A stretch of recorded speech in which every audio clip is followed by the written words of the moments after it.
How's it going, everybody? Welcome back to another episode of the Go Forward Show. We are broadcasting here from the NRB show in beautiful Nashville, Tennessee. And we have Dirk Smith, who's the Vice President of the Eastern European Mission, here to talk a little bit about their mission and what they're up to and what they're doing here at NRB. So, Dirk, thanks so much for coming on. Good to be here. So, tell me a little bit about yourself, sir. How long have you been with the organization? What do you guys mainly do, and what brought you guys to NRB this year? Yeah, so EEM, as we're known, used to be Eastern European Mission, now Okay. EEM. We publish, print, and distribute Bibles and Bible-based materials in last year 37 different countries, Wow. 33 different languages, Okay. all free of charge. So as I tell people, we're kind of the wholesaler, working with over 3,000 retailers out there, all for free. Wow. So, That's so great. last year we did about 2.2 million books.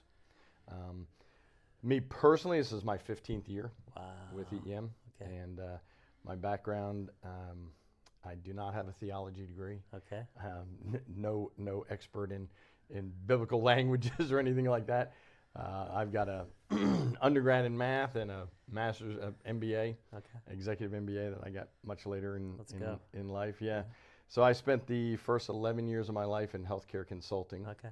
And then I'm from the Northeast, from Philadelphia, and was in Dallas for about 11 years. And then Headhunter found me and pulled me back up to the Northeast. I went to work for a management consulting firm up there, working with the VC community. Okay. Cool. And with Series A round funded Let's go. companies. Yeah. Yeah. So my expertise is really Management. streamlining Corporate businesses. operations. Yeah, and so it was a journey to get to EEM. It was one of those where you wake up and you go, "Was that a dream? What happened?" and I just had this feeling of, okay, when I'm 80-something years old and God chooses to call me home, Sure. what do I want to look back on my life and say I did? Yeah. What'd you accomplish Yeah. other than make than companies more money and making make them a profitable? bunch of millionaires. Yeah. I mean, that's what I was doing. Sure. And not there's anything Yeah, wrong of with course, that, yeah. But God for- wants us to be prosperous, fruitful people. absolutely, but, and that's not it. without people who have that gift to do that, Yeah. where would missions and ministries and Totally. and where would they be? Yeah. But for me, I just felt like, I wonder if there's something I can do with my business acumen for the kingdom. That's amazing. And so God took me in some directions and got me into fundraising. I don't know why. That was a big question mark, but now I do, because now I train our fundraisers and Sure. I run the operations of the organization. And Love it. so, yeah, when I came into EEM 15 years ago, if you gave us $1, and I don't mind saying this because for people that gave back then, it was still going good. But if you gave us $1 back then, maybe 30 cents on the dollar went out the door in what we were doing. Not uncommon for nonprofits. Not run, and so for somebody who was an efficient, Yeah. Nazi, Mm-hmm. that was not going to fly. Sure. So now today you give us $1.89. Wow, that's amazing. Congratulations. Well, Yeah, that's 'cause- God. It's God, and it's fun. I've got a great team. We got a great team in Europe, but it's all about getting more Bibles out the door because we're still not meeting the demand. Well, everybody wants to see a return on philanthropy. That's kind of the new metric in the foundation world, and even sophisticated donors. I deal with, I just met rather a gentleman from my industry who sold his company, went public and is worth over $1 billion now, and he pledged to give 90% of his money away. God bless him. God bless him for sure. But he's spent some time just kind of scratching checks to everybody that came barking down his door. And they said, there's got to be a more efficient way, but there also has to be a more efficient way of measuring impact and doing exactly what you did, which is, hey, I want to only work with the organizations where the maximum amount of funding is actually going to the end user, so to speak, to the person that we're trying to help. And then the impact is a very measurable thing. It's a very quantifiable thing. So for you guys, cost per Bible maybe is the metric. For other organizations, it's cost per kid with backpack full of school supplies, whatever that happens to look like. But what's a quantifiable metric where you can measure that impact? I think is super important. So. And it is important. That's one of the things I love about EEM is, as a control freak, I'm a confessed and admitted control freak. If you're into the Enneagram, I'm definitely an 8. I'm out of control. And it's the most foundational thing you can do. It's relying on the Spirit, because it's a reminder. As I tell people, we're in the parable of the sower business. And when you read that story, Jesus being the master storyteller that he was, he tells it very specifically. I don't think he ever told a story, and put in accidental details. And when you look at that story, the person who gets very little attention is the sower. He says he went out and sowed the seed. That's it. That's all he had to do. Why? Because it's not about us. And it's not about anybody at EEM. There's nothing we can do where we can pat ourselves on the back and say, wow, look at us. It's the Spirit. It's the Spirit moving. And the reminder in that story is, when the seed falls on good soil, you can't stop it. You cannot stop it. And it just so happens we're blessed to be working in parts of the world where there's some really good soil. It's been churned up, if you will. Sure. Because look at it. You got a war going on. How many wars have gone on? Look, if you look at the map where our footprint is, war's been going on forever. Think about this country post 9/11. I don't know where you were. I was actually up in the Northeast. I was sitting in my fraternity house in Santa Barbara, California. Yeah. So, 9/11 happens, and this was a different country. It was a very different country. I would tell people all the time, post 9/11, hey, you want to see how this country's changed? Go into New York City, hold up your phone, and act like you're lost, like you're looking for something. And watch how many New Yorkers say, what do you need? What are you looking for? What can I help you out with? You do that today, man, you better have a good, firm grip on that and keep your other hand on your wallet. It is, but it took nothing to engage in spiritual conversations with people post 9/11. Right. Why? Because people were impacted by this very real moment. And our soil had been churned up. Our mirage Mm-hmm. had been rocked. Yeah. And that's what it is. This is a mirage. We're caused to really focus, what kingdom do I live in? What am I resting down on? What am I putting my whole weight down on? Is it my 401k? Is it my job? Is it my family? Is it my wife? My marriage? What is it? If it's not Jesus, you're standing on a mirage. You're built on, as Jesus says, you built on sand. You're not on a rock. And so that's where we are blessed to work. They are looking for hope, and the reason the requests keep pouring in is because we have people whose lives are being transformed, who are saying, man, I got to share this. Wow. I got to share this with other people. They're living it. And it's impacted them, and they're not about that. If you had the cure for cancer, you're going to keep that to yourself? Of course, yeah. You want to get it out to you'd be a man on a mission trying to get it in the hands of everybody. Everyone. And that's the people we're blessed to work with. That's amazing. So tell me about the Eastern Bloc. Why is that a mission field for you guys specifically? The idea of why it's important at this very moment in time based on the Ukrainian conflict is very apparent. But prior to that, I don't know if people would have thought of the Eastern Bloc as, a place where evangelicalism or, the gospel needed to spread as far as, places like Africa and other darker parts of the world, where, of course, the message needs to spread everywhere. But why did you guys have a heart for the Eastern Bloc countries? Yeah, it's a good question. So EEM started in 1961. Interesting. So this was a pre-Soviet movement. Yeah. So it started with 7 couples who were in their 20s. They just graduated from undergrad. Wow. And so you think about this. This is 20-somethings. I love to think. I love telling this part because this is really cool. Because you think this is 7 20-somethings who say, we're heading to Vienna, Austria. We're going to enroll in grad school there. That gets us a visa to go behind the Iron Curtain. Interesting. And we can go into Soviet territory. And their whole purpose was to go behind the Iron Curtain and teach people about Jesus. Now the young man who is the entrepreneur for Jesus, his name was Gwen Hensley. He and his wife Gail were 2 of the original team members. Gwen goes on on these trips behind the Iron Curtain, and you're probably familiar with Brother Andrew. We don't have any documentation that proves it because everything was done so clandestinely. But more than likely, I mean, it's about a 99% chance we provided Bibles to Brother Andrew's smuggling operation because we were printing these little Bibles. But back up, Gwen comes back, he looks at his wife and he says, this is an impossible task.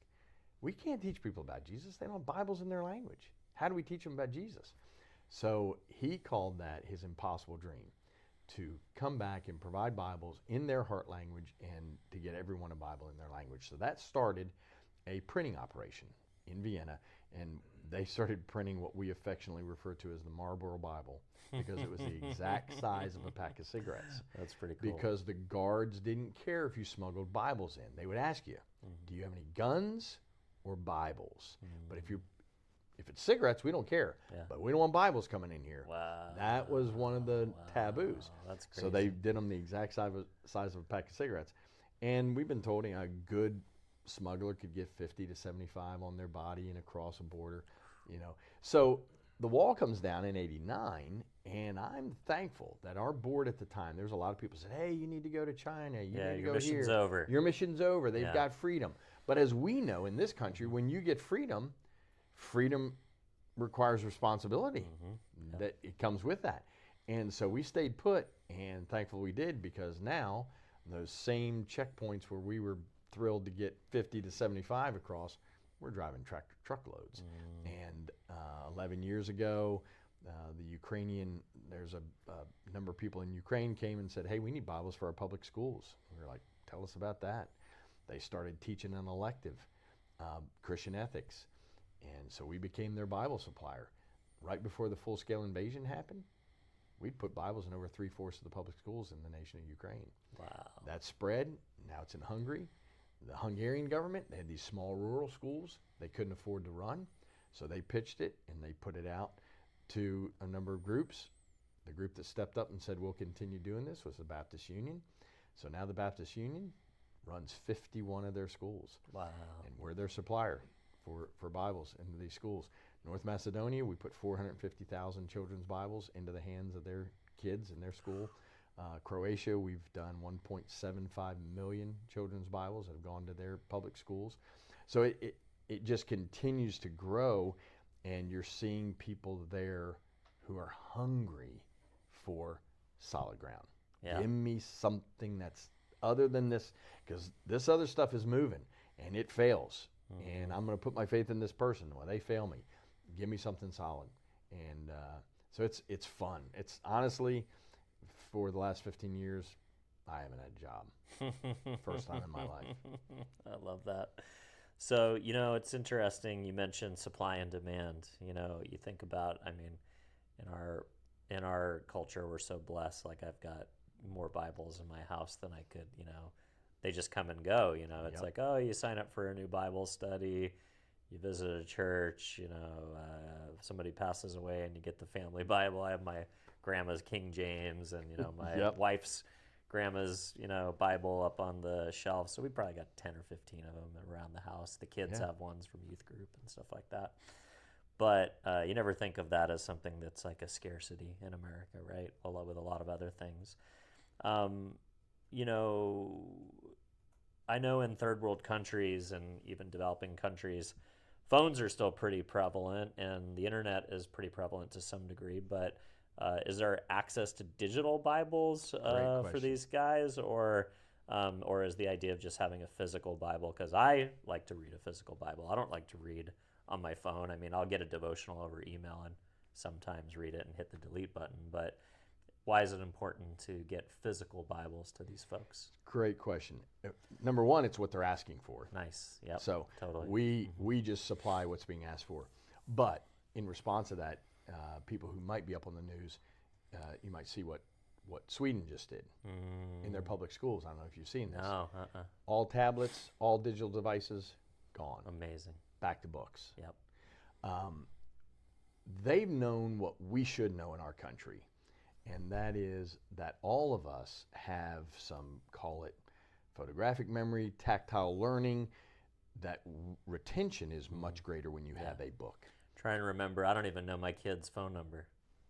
but I know my wife's phone number Yeah. because I had to remember it back in the day before it became just became a button. a button. Yeah, Exactly. right. Well, so when you read a Bible, and you've already said it, Mm-hmm. but for me and most people this way, I want to read my Bible Yeah. because I know where my where my notes are. I Yep. know where on the page, how far. You do that on a digital. Mm-hmm. I mean, where do I swipe to? I don't even know where that Totally. was. I Yeah, have no clue. So, all of these countries, Ukraine, for example, their literacy rate, 97.6%. Way above ours. They don't want the digital. I mean, it's been offered to them by organizations. They've come in and said, "Hey, we'll give you tablets for all your schools." Nope, don't want them. Wow. Because I mean, the second most important person in the school system in Ukraine, the librarian. Well, we have all those Google Chromebooks here in our school system because they're monetizing our children's data. That's why they're in the school system. Yeah. Yeah. So Not my kid. Well, actually, even my kids as homeschoolers, in order for us to get the, the credit, from the government to pay for their homeschool classes, we still technically have to have a computer issued to our kids, but they never even open it until they have to do the standardized test once a quarter. Yeah, and God bless you. Yeah. I mean, keep them with books. I mean, their education is going to be greater, and they're going to remember what they read. Their retention is going to be. My so daughter much has greater. my 10-year-old has a photographic memory. It's freakish. Like, she's also an actress, and the other day, I heard my older daughter, practicing and shooting the same audition with my wife, and she must have done it 50 times, and she was getting so frustrated, because she couldn't do it.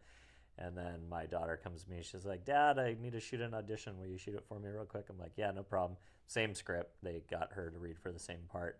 And my daughter put it down on the ground, much like your badges over there, but she wasn't like reading from it or anything like that. Reads it, gets one mistake about towards the end. She's like, "Oh, I'm going to redo that." Second time, perfect take, and I'm reading it on my end of the camera. So yeah, I mean, these kids are amazing, when they don't be dependent on phones and so that's tablets and the stuff like answer. Now, in the Persian-speaking world, where we're working with some, they don't want it on their phones at all. Makes sense, yeah, because that's it's trackable. That's evidence. Yeah. I want a physical. And when are they going to turn that off? Then I lose it all. Yeah. They can erase it. And you're seeing that in China and Russia. Russia, all social media is gone. Wow. They don't I didn't allow it realize at all. that. That's crazy. But they track everything too. Yeah. So it's like a surveillance state. exactly. Yeah. So, so that's number one answer to the question is why books? Because that's what they're asking for. Number two, the reason they're asking for it, it's better retention, and they want to learn. They want to retain, and they can take it with them. It's not relying on a battery. I don't have to charge it in. I mean, it's there. Yep. I've got it, and it's mine. I can take notes in it, and I mean that's one of our foundational stories. We put a book out this past year called The Impossible Dream, the journey behind the Iron Curtain and beyond, or the journey of the Bible behind the Iron Curtain and beyond.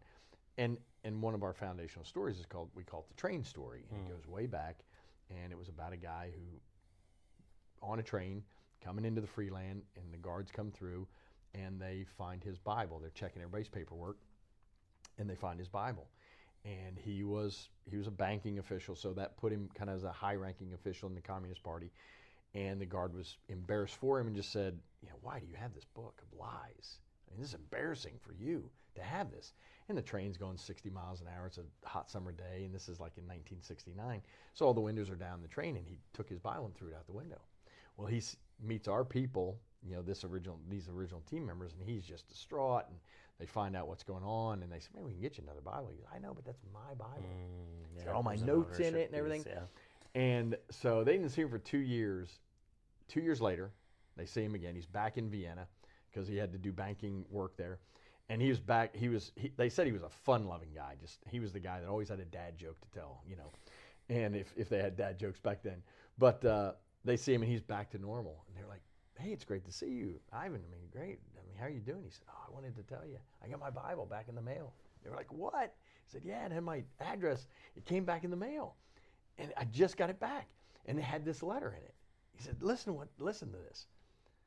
So it says, "Dear Mr. This guy's name was Ivan Martos. He said, "Dear Mr. Martos, we're so sorry we've had your Bible this very long 2 years. Some children from our village were playing by the railroad tracks and found it, brought it to our village, and shared it with some of the older women who recognized it as the Book of Books. We're so sorry we kept it this 2 years, but it took us 2 years to make a hand copy Oh my so goodness. that we too could have God's Word. That's crazy. We'd like you to know there's now 65 of us who call ourselves Christians and meet together daily." Wow, that's crazy. What a great story. You know, but that's, you know, why a hard copy? I Because love it. you never know where that's going to go. Some of the fun is sometimes when we have printing projects in certain areas, it'll be short a few books because we use their printers. Sure. I mean, we're hiring their people, Yeah. and we are thrilled with that. Yeah, steal the Bible all you want. Take That's it away. fine. Yeah, read away. All right, so you're an operations efficiency, self-proclaimed, extremist. How is AI helping with the world of operations and allowing you to run a leaner, tighter organization? You know, there's so many people out there that are so anti-AI. Yeah. I'm not an anti-AI guy. You're an optimist. Yeah. Now, I will tell you, AI will never take the place of this. Of course. Yeah. It And actually allows us to do more of this because Yes. you're doing less busy work at the office. And Exactly. I So can, if I can take ignore my email documents- for 3 days. Exactly. If I can take documents, if I can take email and say, "Man, tell me what I need to focus on." Yep. But if I don't use it as a human being, Yeah. I use it for efficiencies, as you put it, then that's great. Right. Because it can be a very valuable tool. Now, when I begin inserting it to replace a human being, that's when I'll say, for me, my red flag goes up. I think that's smart. Yeah, I think that's not going to happen. I think the organizations that will thrive in the future are not the ones that cut people and cut jobs because of AI. It's the ones that will hand AI to the people that they have and unleash them to do more. Yes. Yeah. I think there's very smart uses of AI, and I think there's very, I would say, unchristlike, unbiblical ways to use AI. Interesting. Because I mean, Jesus called us to relationships, long relationships, deep relationships, and if you're going to insert AI to do that, you're never going to get to a deep relationship, and you're never going to have a relationship. I mean, I'm very intentional. Even Siri, that's a machine. Sure. Don't say thank you to it. She doesn't. She's not a she. She's an it. Yeah, I mean, it's a machine. That is an interesting component. People becoming conversational with their AIs in ways that are human. I'm the same way. It's disturbing. Here's what are the facts, and every once in a while I will give it a direct. Usually it's a vulgar or threatening command because it seems like when you're out of frustration. Yeah, when you treat it poorly, it behaves better and actually gives you better results because it gets lazy. Well, and I will say, and people do need if there are people watching this who are new to AI, it will lie to you. Oh yeah, it'll lie to you. Yep, there have been lawyers that have been disbarred for citing fake cases. You better ask it to source everything it tells you. You source that for me. Where did you find that? Yep. And I mean, I've had it. There was one thing that came up, a response, and we all within our organization were like, that doesn't sound right. And so finally, the guy who did it, I said to him, ask it the source for you. Where is that coming from? And it was chat. Came back and said, well, actually, we made that up. I mean, basically said, we just made that up. And you're like, what? Hallucinations, as they say, is a normal part of the process. Yeah. All right. Did you have any association with Eastern Bloc countries in your background? Why did you feel called to it from any kind of historical context within your family tree? I didn't. In fact, half of this, well, to a Jew, I'm Jewish because my mother was Jewish. Sure. Yeah. But I'm not religiously. So my grandfather was Abraham Klein, and he was Jewish Businessman of the Year in New York City in 1972. Wow. So no, I didn't have an Eastern Bloc. I was a pastor's kid, and who didn't want to do that, and went into business. but then I always had a love for God's Word, and I grew up in a tradition that was very focused on the Bible and reading the Bible. And I can remember seeing my mom and my dad both read their Bibles and just digest. And my mom used to get a new Bible every year so that she wouldn't read her notes and be persuaded. She wanted to read it fresh all the time. So she had a new Bible every year, and she'd write in it and read it through every year. So when EEM was presented, I thought, man, what is the downside of this? People are asking for Bibles in their language who've never had one before. Wow, what's more foundational, than that? Yep. That's where everything starts. And that's why I love what we do, because it's the beginning. It's the starting off point. And the great thing is, it is, and I'm a firm believer, you may be familiar with the book, When Helping Hurts. What we do is we're teaching people how to fish, not giving them a lifetime supply of fish. Mm-hmm. So we don't step in and we walk in and we see people now feeding each other, clothing each other. Why? Because they read it. Yeah, so they're changing their lifestyles and behaviors. They're becoming authentic disciples. And that's beautiful. That's absolutely beautiful. You mentioned, we're here at NRB, which is the Christian epicenter for communications and storytelling, film, movies, etc. You've talked about your guys' own book. You've talked about a pretty amazing story of 7 young people in their 20s that launched the mission of this ministry. Seems like a movie to me. Do you guys ever think about that when you walk the halls of NRB, your own story being on the big screen at some point? Yeah, the book was just a compilation of stories. We did it as a daily reader. But we have talked about like the train stories. We call it the train story. We've talked about doing that as a short film. The stories of these 7 couples would be fun to do, but that's a project. That's money. It's a big one. And for us right now, I've got $1.6 million worth of projects that are sidelined right now, waiting for a donor. So if there's a donor out there that wants to affect lives, you can get in touch with me. But we operate this year on a $10 million budget. Yeah. We're budgeting to do 2.7 million Bibles this year. Wow. So we're doing all we can do to keep up with the demand. We've got to add some human resources in Vienna. So again, if somebody's out there who just passionate about publishing and editing, and you got that kind of experience, and you want to plant and be in Vienna, Austria, which is not a bad place to live, but we need somebody to help, because if we had the manpower there and we had the funding here, the requests right now, we would have gone from 2.2 million last year to 4 million. This year. We just can't do all 4 million. That's amazing. It's just not feasible. So we step out in faith. We always step out and commit to more than we have the funding for. But stepping out in faith and being fiscally irresponsible are 2 very different things. 100%. Well, you think of a movie like the one that came out a couple of years ago about the human trafficking, by Angel Films, and great movie. The fact that was tied to a nonprofit who went out and actually did that kind of, clandestine rescuing of children. Don't undercut what a good multimedia product can do for exploding awareness in the world about your story. That's true, and it's a great God story. Totally. Yeah. Awesome. Yeah. Well, thank you so much, Dirk. Really appreciate you spending some time with me and the audience today. If folks do want to maybe follow along or become a donor or learn more about the mission, where would you like to send folks? Yeah, eem.org is and sign up for our newsletter. Best way to and if they want to buy the book, Amazon, it's called The Impossible Dream, or they can go to theimpossibledreambook.com and or order it there. Every book that's sold provides a Bible. So. Wow, that's awesome. Well, great mission. Great to meet you. Good to meet you too. Have a good day. Appreciate it.